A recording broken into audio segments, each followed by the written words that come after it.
సుమన్ టీవీలో మీ personal and business promotions కోసం కింది నెంబర్కి కాంటాక్ట్ చేయండి. చూడచక్కని అందం, ఆకట్టుకునే అభినయం, విపరీతమైన ఫాలోయింగ్ ఆమె సొంతం.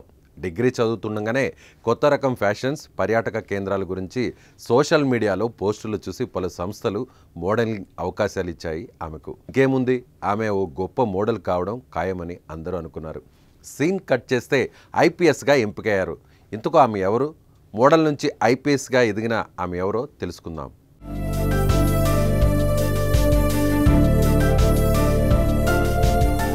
ఉత్తరప్రదేశ్ పిల్కువా అనే చిన్న ఊరికి చెందిన అమ్మాయే ఆష్నా చౌదరి. నాన్న డాక్టర్ అజిత్ చౌదరి ప్రొఫెసర్, అమ్మ ఇందు సింగ్. ఆష్నా మొదటి నుంచి మంచి విద్యార్థే, ఇంట్లో అంతా బాగా చదువుకునేవాళ్లే.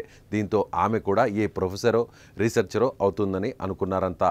హ్యూమనిటీస్లో ఇంటర్ పూర్తయ్యాక ఢిల్లీ లేడీ శ్రీరామ్ కాలేజ్ నుంచి ఇంగ్లీష్ లిటరేచర్లో డిగ్రీకి చేరారు. సామాజిక సేవ పైన ఆష్నాకి ఆసక్తి.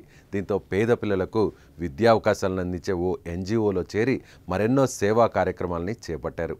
చదువు, సేవలో పడి నిశ్శబ్దంగా జీవితం సాగించాలనుకునే తీరు కాదు ఆవిడది. సోషల్ మీడియాలో చురుగ్గా ఉంటారు.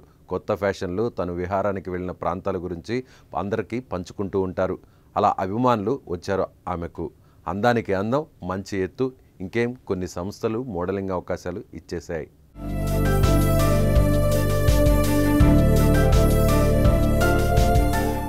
ఇంకేముంది, ఆష్నా పెద్ద మోడల్ అవుతుందని స్నేహితులు, దగ్గరి బంధువులు అనుకున్నారు. కానీ ఆమె ఓ కీలక నిర్ణయం తీసుకుంది. మోడలింగ్ను పక్కన పెట్టి సివిల్స్కు ప్రిపేర్ కావాలనుకున్నారు.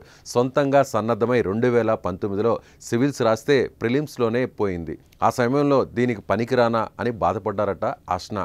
ఇంట్లో వాళ్ళు దీన్ని వదిలేస్తారేమో అని అనుకున్నారు. కానీ ఒక్క ప్రయత్నానికి ఎందుకు వెనుదిరగాలి అనుకుని రెండోసారి రాస్తే 2.5 మార్కులతో ప్రిలిమ్స్లో మళ్ళీ చేజారింది. అయినా ఆమె దిగులు పడలేదు. తక్కువ మార్కులతో పోయిందంటే నేను సరైన మార్గంలో పోతున్నట్టేగా అనుకుని ఉత్సాహంగా ప్రయత్నించి 2022లో ఏకంగా 116వ ర్యాంకు తెచ్చుకున్నారు. చివరకు అనుకున్నది సాధించేశారు.